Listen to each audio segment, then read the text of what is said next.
Welcome, dear listener, back to Otter Horror. Come in, take a seat, and join me on a journey as we traverse these macabre tales. This time, we're taking a different route. No longer the gothic horror short stories, but in the spirit of Advent, we'll be looking at some more contemporary Christmas horror stories. So grab a seat, grab a beverage and a blanket, get comfortable and settle in as we begin. Today's tale is entitled The Importance of a Tidy Home by Christopher Golden. If anyone had told Freddie he would one day be elbow deep in a garbage bin behind a third-rate restaurant in Salzberg, searching for a late dinner, he would have scoffed at them. Haughtily, of course, the way professors are meant to scoff. That had been his occupation, both vocation and avocation, until 1957, when addiction to morphine had led first to petty crimes and then to a psychiatric hospital. This was before Austria had begun to approach drug addiction as a problem requiring treatment instead of punishment, and so there had been a bit of time in prison as well. Prison had helped. Freddie knew that wasn't the case for many who had been in his position, but for him, prison had been a time of clarity, without drugs, without alcohol, without distraction. He had learned that the mania he had always experienced, the way his skull felt like a hive of agitated bees, could be survived. And if that meant he saw things that weren't there, or said things that others interpreted as either a bit mad or wildly inappropriate, well, that was the eccentricity of a professor. Of course, once he had been released, no one wanted him as a professor anymore. Or anything else for that matter. By that night, the 5th of January 1973, he'd been living without a home for 9 years, during which time he had never diluted his brain with a single ounce of alcohol, nor the use of any illegal substance. But since the polite society of his city had finished with him, Freddie had finished with it. He lived in its parks and haunted its alleys. He accepted the offerings of strangers, but never met their eyes. He forged a life from their cast-offs, from food and clothing discarded and forgotten, just as he had been. The first time he saw the Schnabelperchten walking the streets in their black robes, with their gleaming shears and their enormous bone-like beaks protruding from beneath their hoods, it did not surprise him that they passed him by. Their duties could not bring them to his doorstep, because of course he had none. No threshold, no door, no visitors. Nowhere to mark the start of a new year, only the continued existence of life invisible, a creature unseen, quiet even when loud. The Schnabelperchten were even quieter. Tonight he and his friend Bern were out together in search of food. Freddie had forgotten the date until he spotted the creatures. It was the 4th January 5th he had seen them, and each time they had ignored him. He presumed they appeared every year, and that he had slept through their arrival in the rears he had missed them. He watched as they crept along the streets, leaving no trace of their passage through the lightly falling snow. They were delicate creatures, some with their brooms and others with shears, and no door was ever locked to them. Every home opened, no matter how tightly it had been shut up for the evening. Ch, ch, ch, they whispered in the hush of falling snow, and they went about their business. Freddie climbed down from the side of the garbage bin, holding the bag of leftovers he had known he would find there. The kitchen staff always wrapped the food being discarded and placed it in a single bag along with the uneaten bread. The restaurant manager frowned upon this practice and had shouted at his employees for encouraging nightly visits from the homeless, but they were kind and waited until he was out of the kitchen before putting out the bag. This pace was no glabble brow, but the staff there had never been so kind, and even if they had been, Freddie did not feel like roving around that part of the city late at night. It felt more empty, more open, as if anything could happen. Here there were more homes, lived in by people who desired quiet evenings, away from the downtown. A clang of metal echoed along the alley. Bern had let the garbage bin's cover come crashing down. Freddie glanced anxiously around, afraid they would draw unwanted attention. If they created any nuisance, their lives would become much more difficult. Sometimes he grew frustrated with Bern for his clumsiness, though never for his addiction. Alcoholism made Bern a fool, but it was the engine that drove him, as much a part of him as his left leg.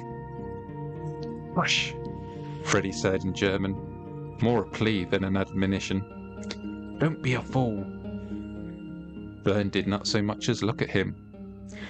Thin and grey, unshaven and unkempt, in an ill-fitting suit that did nothing to disguise the state of his dissolution, he staggered from beside the bin to stand next to Freddie. "Don't you see them?" he whispered. Freddie glanced from the alley into the street again. The Schnabelperchten were still passing by, spreading out like a hunting party, perhaps 20 feet separating each from the next, some on one side of the street and some on the other. The most fascinating thing about them were the size of those beaks. At least 18 inches in length, but wide enough that if one could draw back their hoods, their creatures would not have any face at all.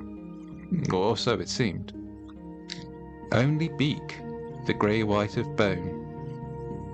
The first time he had seen them, 9 years ago, Freddie had been reminded of old photos of plague doctors. But these were not masks, nor did they have anything like goggles to resemble eyes. They glided along the road. Even as he looked, he saw one approach a door that led to a stairwell, rising to the apartment above the flower shop across the street. Silently, Freddie hoped the owners of that shop kept a tidy home. "Freddie," Bern rasped, shaking him by the shoulder. "Don't you see them?" "Hush. Of course I see them." "Are they ghosts?" Bern whispered. "They don't look like ghosts. They seem solid enough. Are they demons?" Freddie pondered that. "Honestly, I'm not really sure what they are. Although they are certainly not people. They are Schnabelperchten." The word caused Bern to screw up his face in a way that made him look like a toddler given an unfamiliar vegetable for the first time. "I don't understand. You just said they're not people, not human. Aren't you frightened?" Acid burned in Freddie's gut. His laugh was bitter. "Of the Schnabelperchten? Certainly not. You and I have nothing to fear." "But what are they?" Bern prodded. Freddie gazed at him, trying not to let his friend see the flicker of distaste that passed through him. "I forget, sometimes, that you are not from Salzberg." "What has that got to do with anything?" "If you were a child here, you would know the story," Freddie replied. He patted Bern's back. "Come with me." His friend hesitated, but when Freddie began to walk along the alley, Bern followed. Most of the Schnabelperchten had already passed by, but there were a few stragglers who had gone into the homes along the street and only now emerged. Without eyes, it was difficult to know for certain whether the Schnabelperchten noticed them, but they showed no interest. They might as well have been dust motes in the air or dry leaves that skittered along the road. "Do they not see us?" Bern asked. "They are like most of the people in this city. We are invisible to them," he replied. One of the Schnabelperchten passed by, and in the light of a street lamp they could see blood on the blade of its shears, dripping onto the street. When Bern saw that blood, he looked as if he might be sick. "Come," Freddie said. "Those two." He pointed at a pair of the creatures further up the block. They approached the door of a 2-story home. Bern followed anxiously as Freddie crept up behind the 2 beaked inspectors. One of them extended a skinny hand with long fingers, like the legs of spiders, and turned the doorknob. It ought to have been locked, and Freddie believed that if he or Bern had tried the knob, it would not have turned. But for the inspectors, no door was ever locked. They opened the door and stepped across the threshold. Freddie caught the door before the Schnabelperchten could close it. He heard Bern suck in a terrified breath behind him. But the inspector who had tried to shut the door just left it and began to move through the house. "I've followed them before," Freddie whispered, worried more about disturbing the family living in the home than drawing the attention of the creatures. Inside, the inspectors began to move about the place, spidery fingers gliding along tabletops in search of dust, beaks lowering to discover if the floors had been swept or vacuumed. They said silently, without mouths. One in the kitchen brought its head down close to the stove and seemed to study its surface for much too long, perhaps deliberating on its relative cleanliness. Freddie leaned over to whisper into Bern's ear. His friend was trembling. "It is the Epiphany," he said. "Christmas ends tonight. January 1st begins the calendar year, but tonight is truly the beginning of the new year. The Schnabelperchten bring happiness and blessings for the coming year, but only to those who are properly prepared for this new beginning and who have set their houses in order." "What happens if they enter a home that has not been tidied in anticipation of the new year?" Bern whispered. Bern watched intently as one of the inspectors went up the stairs. Shears hung at its side. Freddie understood his fear. Even found it somewhat delicious, but Bern was his friend and he knew there was cruelty in allowing him to continue in ignorance. "Something horrible," Freddie said. He took his friend by the hand and shook it, forcing Bern to look at him. "But we have no home. They're not here for us. Do you see?" At last, Bern seemed to exhale. Moments later, the inspector who had gone to the second floor returned, its shears still clean. It joined its fellow Schnabelperchten, and the creatures walked right past Freddie and Bern and out the door. This time, it was Bern who led the pursuit of them. Out on the street again, the breeze was chilly enough to remind them they were alive.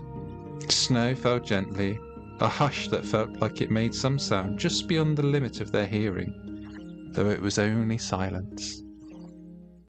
In morbid fascination, they followed the two creatures, while other Schnabelperchten drifted along the street around them, wordless and intent. Moving amongst them, ignored as if invisible, long after midnight and in the quiet hush of gently falling snow, they might as well have been wandering the street inside some Christmas snow globe. "What are they?" Bern wondered aloud.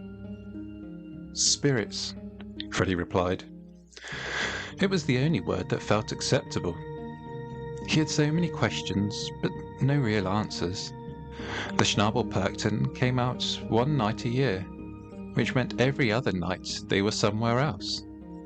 If he could ask them anything, it would be about that.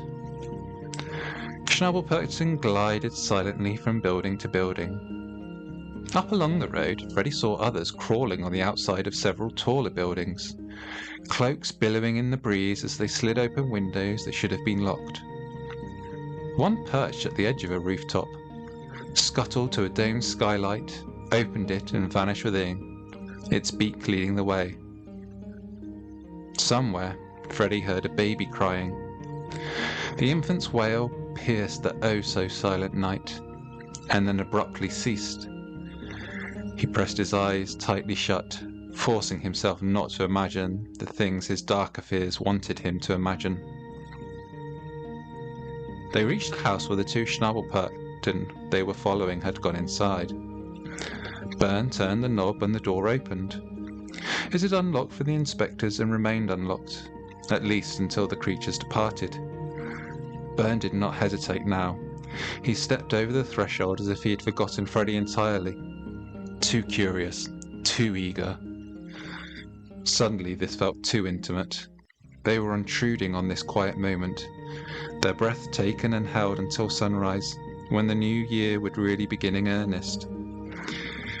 He had a spot behind an old, crumbling school building where heat vented from inside created a small bubble of warmth near the dumpster.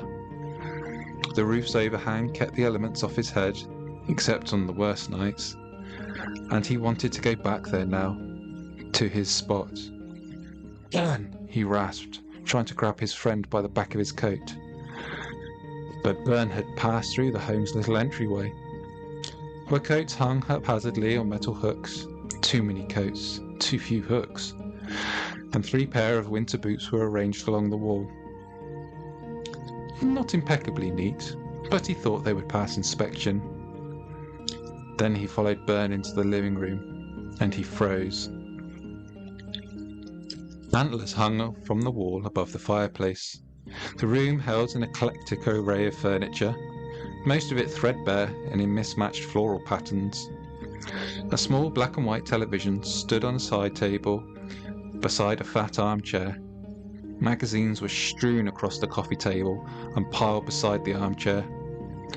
An open box of biscuits sat amongst the magazines. A coffee cup and a plate of crumbs and grape stems had been abandoned there.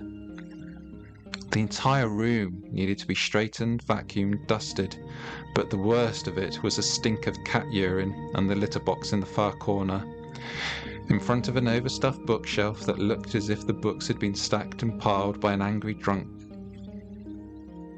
Across the room, through an arched entryway that led to the hall, Freddie saw the 2 Schnabelperchten return from the kitchen and start up the stairs. Bern padded across the stained carpet to follow. Freddie lunged to grab his arm. "Be a fool!" Bern turned to glare at him. "They can't see us." "We should not intrude," Freddie said. When Bern ignored him, Freddie grabbed him again. "You don't want to see this." Bern scowled, shook himself loose, and darted for the steps before Freddie could try to drag him from the house. Freddie cursed under his breath and followed. He reached for Bern's coat a 3rd time, but the other man was younger, quicker, and reached the 2nd floor before Freddie could catch up to him.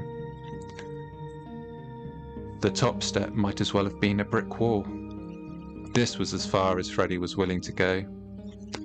On that last step, he watched as Bern slunk along the corridor and peered into one room, then moved on to the next. Before he reached that room, the noises began. From the room at the end of the hall came a sound Freddie had heard once before in his life, and far too often in nightmares. The sound of shears plunging into flesh, a wet, violent puncture, and then the hushed metal clack of the shears being used. Bern reached the door from which the noises emanated. Freddie had warned him, had as much as told him without telling him, but the fool had needed to see for himself. Grim fascination, perhaps, or pure sadism. Freddie didn't think it mattered which. In that bedroom doorway, Bern stood with his eyes widening and let out a scream of horror. Freddie knew he should run, but his feet moved him in the wrong direction, towards his friend instead of away. He rushed up behind Bern and clamped a hand over his mouth.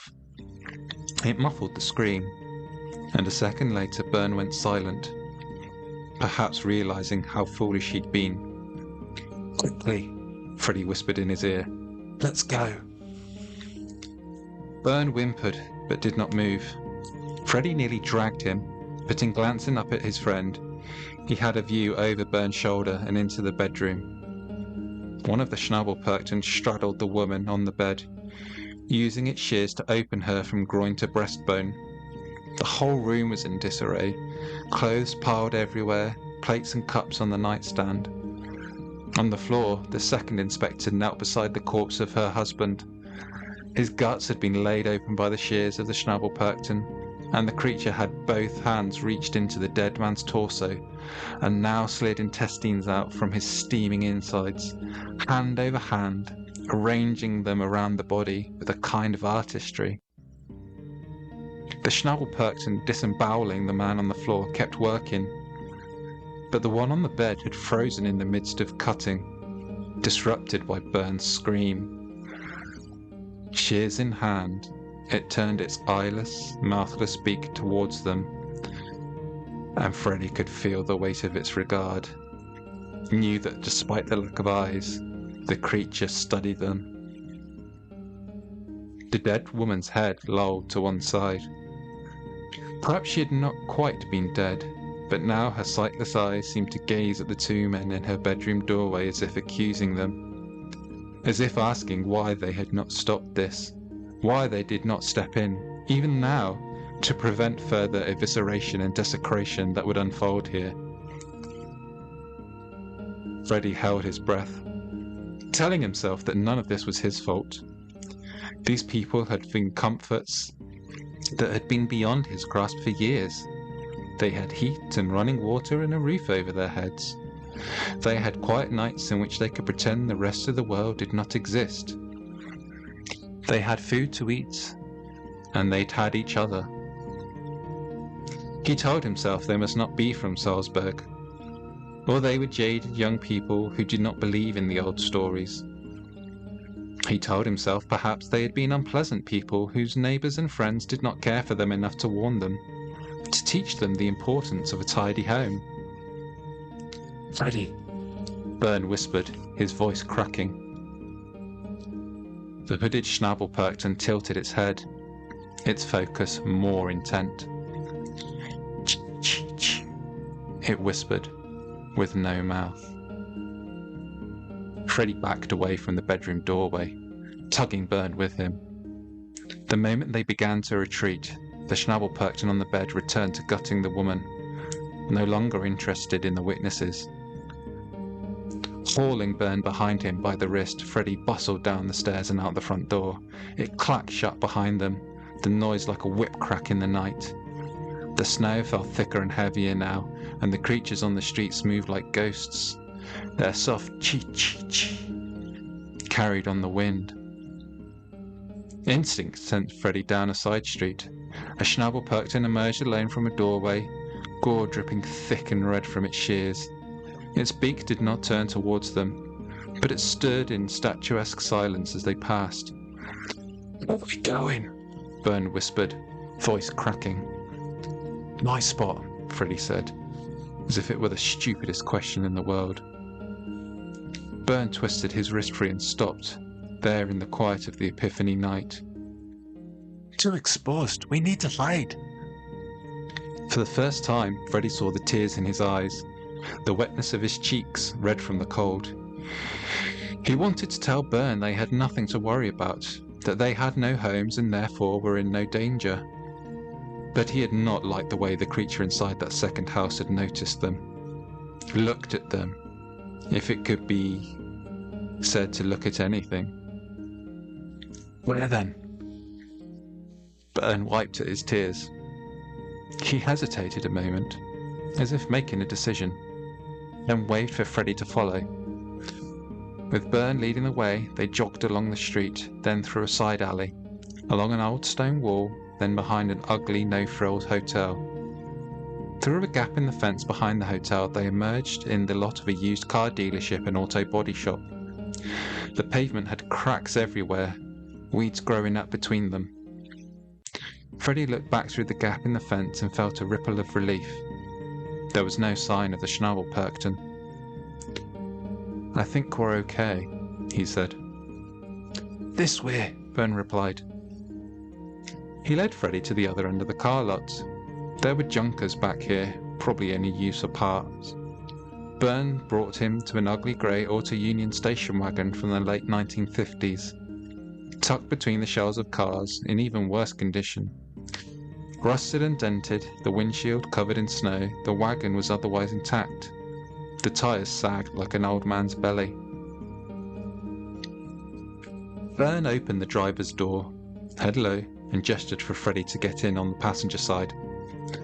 Aside from the wagon's rear hatch, these were the only two doors. Freddy glanced around. but he realised this wasn't the sort of place that would have a security guard. There were no brand new vehicles here. Inside the car, he tried to close the door as quietly as possible, gritting his teeth against the rusty squeal of its hinges. Byrne shut his door, and then they were out of the wind and the snow. Freddie could see from inside that the windshield was spiderwebbed with cracks and covered in grime under the coating of falling snow. It was certainly cold in the car, but better than being outdoors tonight. "The owner of the shop knows I sleep here," Byrne said, his voice dull and hollow, as if all the life had been drained out of him. "We can hide here till morning, till those things will be gone by morning, right?" Freddie nodded him. It surprised him that Byrne had brought him to this shelter. They had known each other for long enough that Freddie thought of Byrne as his friend. But if the owner of the car lot really didn't mind Byrne sleeping in this dead, rusty car, it was a secret he had taken a risk in sharing. If Freddie told others, soon there might be a dozen people trying to sleep in these cars, and surely that would lead to the owner having a change of heart. "Thank you," Freddie said. Byrne understood. "I'm trusting you." "I know." That was it. Freddie thought Byrne would want to talk about what they had seen, but Byrne only shivered and then climbed over the seat into the back of the wagon. There were blankets back there, dirty and musty, but warm. Freddie watched as his friend began to dig into some kind of nest of blankets and clothing. There were empty bottles and crushed cardboard boxes, and a squat wooden crate that seemed to be Byrne's pantry, with a box of crackers, a jar of some sort of spread, and other things impossible to make out in the dark. In the front of the car, in the front seat with Freddie, were half a dozen dog-eared books and the debris of food cartons. It wasn't much, but it was so much better than Freddie's spot. Safer, drier, warmer. He found his envy simmering and forced it away. If he played his cards right, and Byrne really trusted him, maybe he could find a junker back here with intact windows and set up a similar berth without pissing off the car lot's owner. Wordlessly, he promised himself he would do nothing that jeopardized Byrne's good luck. "You have a spare blanket?" he asked. Byrne looked at him. With obvious reluctance, he peeled off one of his own blankets and pushed it over the back seat. Freddie knew words were not sufficient, so he tried to put the depth of his gratitude in his eyes and the nod of his head. And then he swaddled himself as best he could and lay down across the front seat. He was sure adrenaline would keep him awake, that he would see the Schnabelperchten when he closed his eyes and be unable to sleep. But in the midst of such worries, he drifted off. And woke to someone screaming his name. A hand gripped his shoulder, shook him hard. Freddie twisted around in the seat and looked up to see wide eyes and a face etched with terror. Byrne loomed over him from the back of the wagon, pointing, shouting. Freddie finally got it. The words started making sense. "Start the car!" Byrne screamed at him. "Start the fucking car!" The words didn't make any sense at all. The veil of sleep had finally been stripped away, and Freddie knew where they were, in that stretch of junked cars at the back of the parking lot. How was he supposed to start the car? "Get the keys, Freddie, under the floor mat!" Byrne started to drag himself over the seat. Freddie grabbed his wrists and sat up, pushing him back. "Yes, Byrne, calm down. You've had a nightmare, that's all." Byrne tore his right hand free and punched him in the face. Screamed, spittle flying. "Get the fucking keys!" Angry, Freddie nearly hit him back. But he still had Byrne's blanket wrapped halfway around him, and that reminded him that his friend had been hospitable enough to trust him with this secret spot, to get him warm and out of the snow. Byrne ripped his other hand free, but now he stared at Freddie from behind the front seat with pleading eyes. "Freddie, they're here!" He saw movement to his left. A dusting of snow clung to the passenger side window, but Freddie could see a figure just beyond the glass. and when he went still, trying to tell himself it was just some security guard, he heard a sound. Ch-ch-ch. The bone-white beak, grey against the snow, leaned forward to peer eyelessly into the car. The creature tapped its bloody shears against the window, as if asking him to unlock the door. This time, Byrne whispered, "The keys are under the mat, Freddy. Start the car." Freddy stared at Schnabelperchten. It tilted his head, just as it had back in the house where it had cut open the woman on the bed. He wondered if this might be the same one, but it didn't matter. Another rapped at the glass of the hatch at the back of the station wagon. Freddy whipped his head around and could see the shadow of others beyond the snowy windows. They should not have been here. He had followed them in previous years, and they had always treated him as invisible. Why would they follow him and Byrne tonight? Why pay any attention to them at all? "Freddy, please," Byrne said, weeping in terror. Then it struck him. The keys under the mat. He turned to stare at his terrified friend. "This is your car. You live in your car." Byrne smashed his hands against the back of the seat and screamed at him to get the keys. This time Freddy acted, shoved his hand under the mat, dug around, found the keys, chose the correct one for the ignition the first time out, jammed it home, twisted it, and the engine growled, trying to turn over. He wondered how often Byrne started the car to keep the engine from becoming a block of useless metal, and guessed that the answer was not often enough. But still he tried. He let it rest, counted to 3, turned the key again. The engine choked and snarled and tried its best, and Freddy let it rest again. "You live in it," he said, mostly to himself.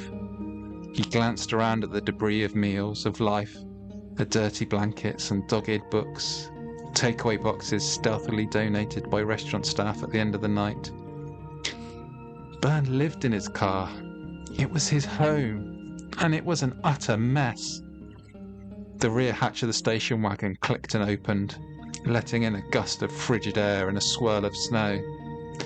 It opened as if it had not been locked at all, just like the doors of each of the homes the Schnabelperchten had visited.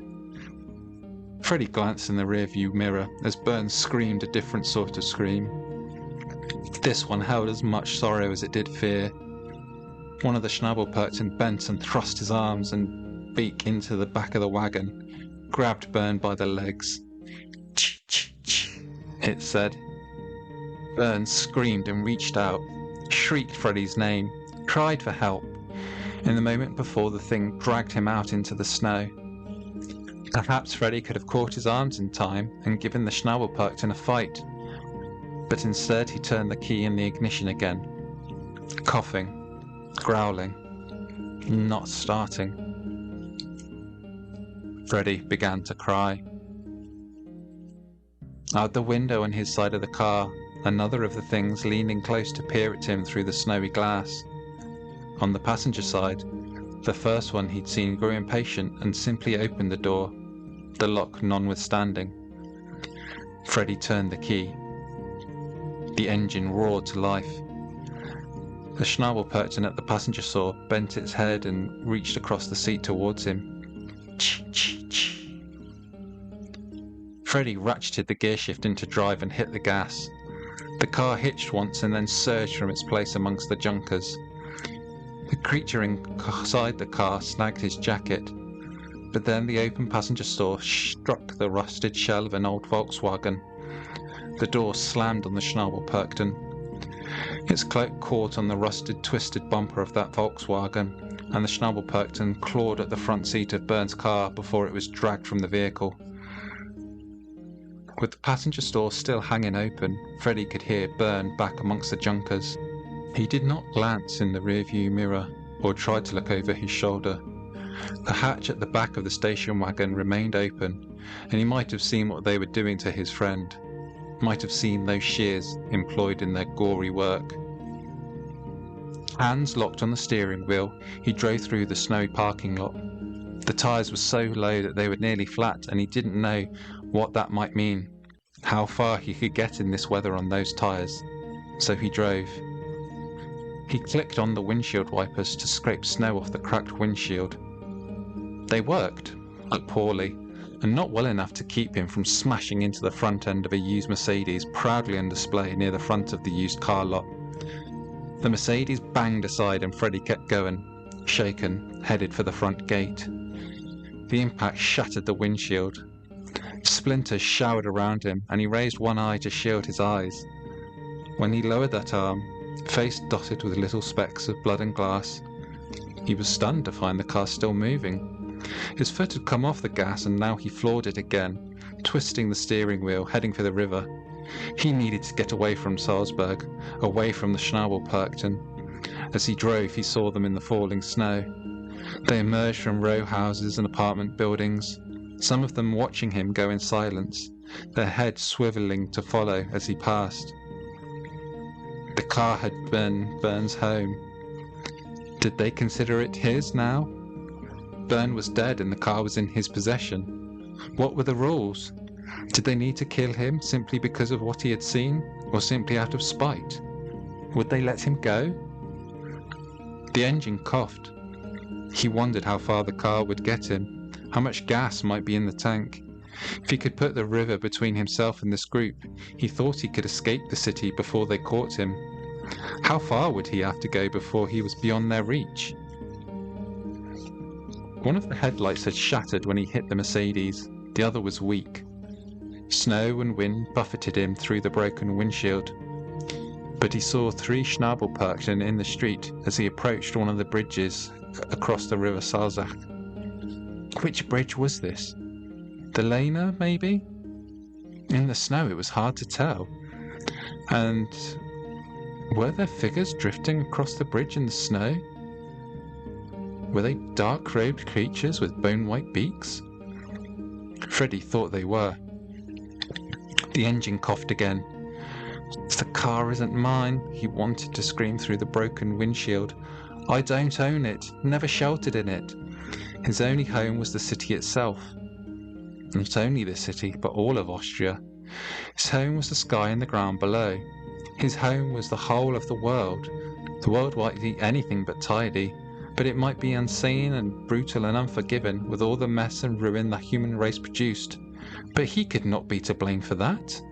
He refused. The people responsible for the mess of the world had never done anything but take from him. Freddie turned towards the river.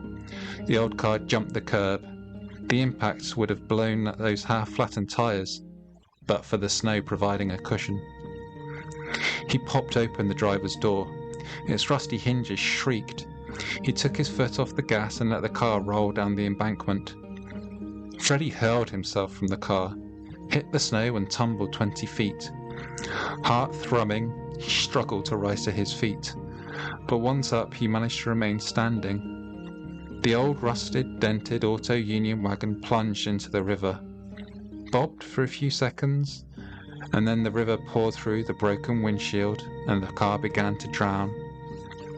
Bern's belongings, his blankets and clothes and the cast-off debris of his life and his home, floated up around the car and were quickly swept away by the river. Chee. Freddie whipped around and saw them through the snow. 3 of them, coming along the embankment towards him from where they had been standing in the road near the foot of the bridge. He faced them, cold and tired and bruised, not sure where he could run. Chee. Too tired, in fact, to run. Angry, he walked towards them. Off to his left, the car vanished beneath the icy current of the river. "It's not my mess," he said, staring at the one in the middle. They kept walking, passing around him as if he weren't there at all. He turned to watch them go. Back on the street they split up, angling towards homes along the road, where they would leave coins for those whose homes were tidy in preparation for the new year. and where they would make a deadly ruin of those who could not be bothered to care about the state of their homes and lives. From a distance he heard the sound again, carried on the wind. Ch-ch-ch. Freddy raised a trembling hand to cover his mouth, to muffle the sound of his sobbing. Then he began the long, cold trudge back to his spot. He had to get the hell out of this city as far as possible, but not tonight. Tonight he was tired and sad and broken, like the world. Tomorrow he would start over, and one day he would be glad and warm and joyful again. He wished he could have said the same for Bern and for the world. It was too late for Bern. For the world? He could not be sure. After all, he was just one man without a family or a home. What did he know? And there ends today's tale. Rather macabre story. I hope you enjoyed it, and look forward to seeing you again next time.